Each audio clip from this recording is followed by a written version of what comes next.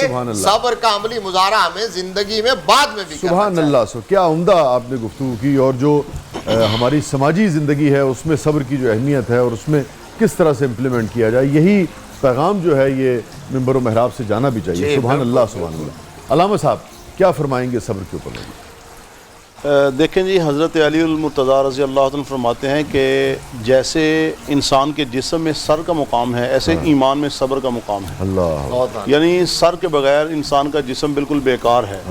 تو اگر انسان میں صبر نہیں ہے تو انسان میں ایمان نہیں ہے. تو اگر آپ ان کی سیرت طیبہ کو دیکھیں گے اور اگر آپ میدان کربلا کو دیکھیں گے تو وہ ایک فلسفہ صبر ہی ہے. اچھا, صبر یہ صبر و استقامت, تو یہ جو ایک میسج اور پیغام صبر و استقامت کا ہے, حضور صلی اللہ علیہ وسلم کی اگر آپ سیرت طیبہ کا مطالعہ کریں گے, حضرات صحابہ اکرام رضوان اللہ تعالی علیہم اجمعین کو دیکھیں گے تو ان کی زندگیوں کے اندر یہ جو صبر ہے آپ کو ہر جگہ پہ ملے گا. کوئی ایسی چیز نہیں ہے. آپ ایک ایک کے آپ سیدنا بلال کو لے لیں, آپ حضرت صہیب کو لے لیں, آپ ایک ایک صحابی کو لیں گے, وہاں پہ آپ کو صبر ہی. اور اگر آپ ازواج مطہرات کی طرف آ جائیں گے یا بنات مطہرات کی طرف آ جائیں گے, یعنی اس سے بڑی صبر کی مثال اور کیا ہو سکتی ہے کہ انما نطعمکم لوجہ اللہ لا نرید منکم جزاء ولا شکورا. وہ جو ایک پلیٹ جو تھی, جو وہ بطور طعام کے نہیں بلکہ وہ طبیب نے بتایا ہوا تھا کہ جناب بیمار تھیں تو صحت یابی کے لیے, وہ بھی اٹھا کے دے دی, یتیم کو, مسکین کو, اسیر کو دے رہی ہیں. اور یہاں پہ سب سے جو اہم نقطہ یہ ہے, ایک تو ہے لوجہ اللہ کہ اللہ کی رضا مقصود تھی, اور دوسری اہم چیز یہ ہے کہ ہم دنیا میں اگر کسی کے ساتھ کوئی تعاون کرتے ہیں تو سوچ یہی ہوتی ہے کہ کل میرے اوپر کوئی مشکل حالات آئیں گے تو یہ میرے سے تعاون کرے گا. اور قرآن کا کہہ رہا ہے کہ وہاں پہ وہ جزا چاہتے ہی نہیں ہے. اچھا, جزا کو چھوڑیں, قرآن کہتا ہے ولا شکورا, وہ تو یہ بھی نہیں چاہتے کہ کوئی یہ کہے کہ اچھا آپ کا بڑا شکریہ. یعنی اس حد تک لوجہ اللہ ان کے اندر موجود تھا. تو اگر ہم صبر و استقامت کو دیکھنا چاہتے ہیں, صوم, امساک رکنا, صبر رکنا, یہ دونوں چیزیں ایک یکساں ہی ہیں, بنیادی چیزیں. وہ یہی ہے کہ ہم اگر صبر کو لینا چاہتے ہیں تو ہمیں حضور صلی اللہ علیہ وسلم کی سیرت طیبہ اور حضرات صحابہ اکرام رضوان اللہ تعالی علیہم اجمعین کی زندگیوں کو دیکھنا ہے تو ہمیں فلسفہ صبر بڑی آسانی سے سمجھ آ جائے. جزاک اللہ جزاک اللہ جزاک اللہ. میں کہہ رہا ہوں بچوں کو کہانیاں, اب ہاں جی, بچے بہت بے کہانی تابی سے انتظار کر رہے ہیں کہ ان کو کہانی جو ہے سنائی جائے. یار حسان تم ادھر آ جاؤ ذرا, تم بھی کہانی جو ہے وہ ہم سن لیں تاکہ حسان کی بھی بات کہانی سن لے. چلے جی, کہانی کا وقت ہو گیا ہے اور یہ چلو چلے بھی حسان بھی سن رہے ہیں کہانی. یہاں پہ آج تیاریاں تو چیک کرنا شاہ صاحب, آپ دیکھیں ادھر بال کتنے زبردست بنے ہیں, ادھر مجھے لگتا ہے عید کا جوڑا آج, اور یہ ایک سائز کے ہیں سارے آج. ہاں صحیح بات ہے. 2-2.5 سال سناؤ گے, جلدی سے سنا دو, اگر سنانا ہے نا تو جلدی سے سنا دو, پھر کہانی کا ٹائم ہو گیا. ٹھیک ہے, جلدی سے سنا دو. دونوں نے مل کے سنانا ہے, سنا دو سنا دو. آپ نے نہیں سنانا, چلو جلدی سے سنا دو. گڑیا آپ سنا دو. کیا نام ہے پہلے آپ کا بتاؤ, نام کیا ہے؟ زینب. زینب جلدی سے سنا دیں. حسبی ربی سنانا تھا نا آپ نے, جلدی سے سنا دو. نہیں, اچھا چلو لاؤ دے دو, پھر شرم آ گئی ہے جی. چلے جی, اچھا سٹوری کا ٹائم ہو گیا جی, اور سٹوری ہے جس کا نام ہے قارون. قارون کے بارے میں سنا ہے آپ نے؟ قارون کی ایک وجہ شہرت بھی تھی, وہ بھی میں آپ کو بتاتی ہوں. قارون وہ شخص تھا جی کہ جس کے خزانوں کی چابیاں اونٹ اٹھایا کرتے تھے, یعنی اتنا امیر وہ آدمی تھا.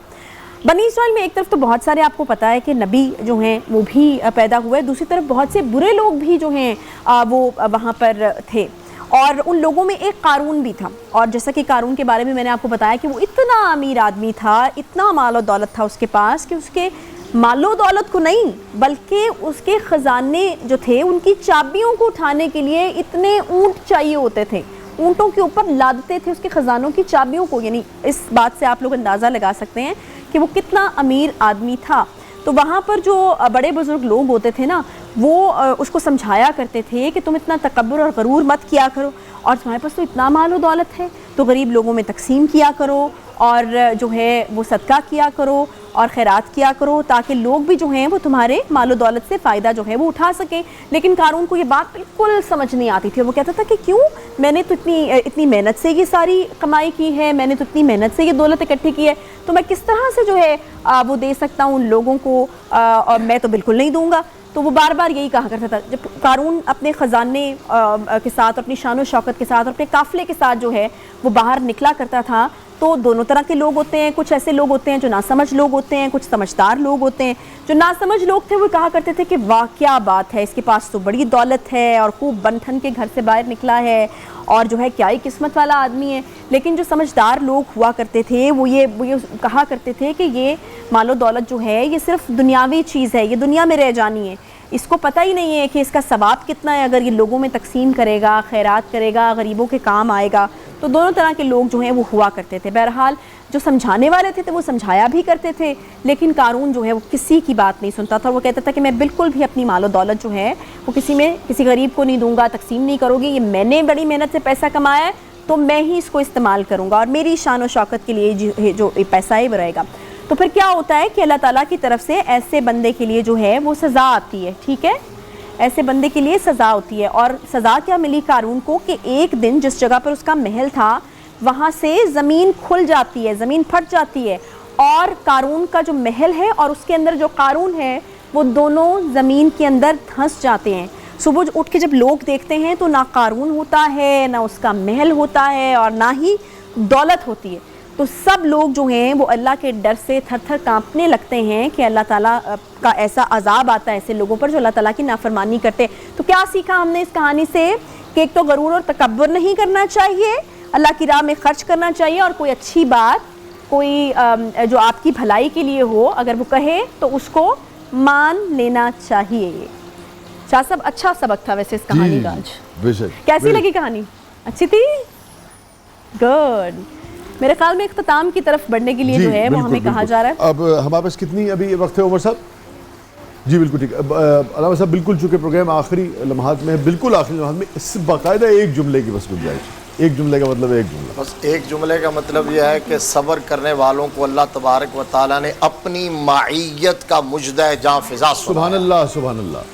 صبر کرنے والوں کے لیے اللہ تعالیٰ نے بے حساب اجر کا وعدہ کیا ہے. سبحان اللہ سبحان اللہ. مجھے وہ ایک بزرگ کا واقعہ میں نے آپ سے شیئر کرنا تھا, وہ تو وقت نہیں ہے. اس کی آخری لائن بس یہ تھی کہ باری تعالیٰ جب دیتا ہے تو شکر کرتے ہیں, اور جب دیتا ہے تو شکر کرتے ہیں, اور جب نہیں دیتا تو ایک مقام یہ ہوتا ہے کہ صبر کے بجائے جب نہیں دیتا تو شکر کرتے ہیں, اور دیتا ہے تو تقسیم کرتے ہیں. تو کوشش کرنی چاہیے کہ انسان اس درجے کی طرف جائے کہ جہاں پر جو صبر کا مقام ہے وہ بھی شکر کا مقام بن جائے. اجازت دیجیے مجھے اور عائشہ صاحبہ کو, اور انشاءاللہ العزیز کل پھر آپ سے ملاقات ہوگی. اللہ حافظ.